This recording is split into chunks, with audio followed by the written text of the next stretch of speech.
एक video viral होत आहे जे अधिकारी आहेत त्यांचे जे पती आहेत त्यांनी एका ठिकाणी मारहाण केलेलं आपल्याला पाहायला मिळत आहे। ते वनमजुराचं नाव कुठे ना कुठे खराब होतं तर त्या व्हिडिओमध्ये वनमजुराचं नाव घेतलेलं आहे।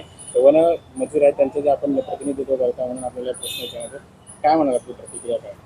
ओके सर, ते व्हिडिओ मी सुद्धा काल पाहिलाय, पण त्यामध्ये वन अधिकाऱ्यांचे जे मिस्टर आहेत ते बाहेर मारहाण केलेले ते व्हिडिओमध्ये दिसतात, पण ते बाहेर मारहाण केलेले त्यांचे पर्सनल मॅटर आहे आणि डिपार्टमेंटचे रिलेटेड त्याच्यात काही नाही। आणि राहिला गोष्ट वन मजुरांना त्रास देतात असं त्या व्हिडिओमध्ये दाखवले जातात, पण अक्षरशः वन मजुरांना बिलकुल त्रास नाही आहे।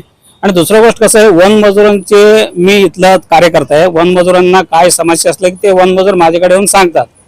आणि राहिला त्याच्यात डीओपी मॅडम त्रास देतात की त्यांचे मिस्टर त्रास देतात, आजपर्यंत असं माझ्याकडे कुठलेही तक्रार आलेली नाही वन मजुरांच्या संदर्भात त्रास आहे म्हणून।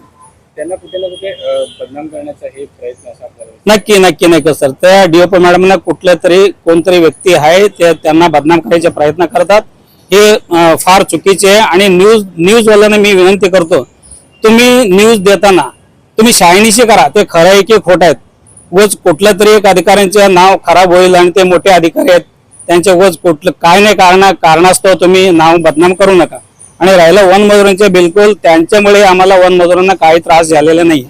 त्या व्हिडिओमध्ये असं पाहायला मिळत आहे की ते एक सरकारी अधिकारी नसताना सुद्धा त्यांची गाडी वापरतात आणि सरकारी अधिकाऱ्याचा ग्रुप ते दाखवतात, त्याबद्दल आपलं काय म्हणणं आहे? सर, सरकारी गाडी मी आजपर्यंत त्यांना इथं येऊन 3 वर्ष झालं, सरकारी गाडी वापरताना त्या मॅडमच्या मिस्टरांना मी कधी बघितलेलं नाही। त्या त्यांच्या पर्सनल गाडी घेऊन जातात आणि सरकारी गाडी वापरताना आम्ही तर कधी बघितलेलं नाही। आम्ही 24 तास इथं पार्कमध्ये राहतोय।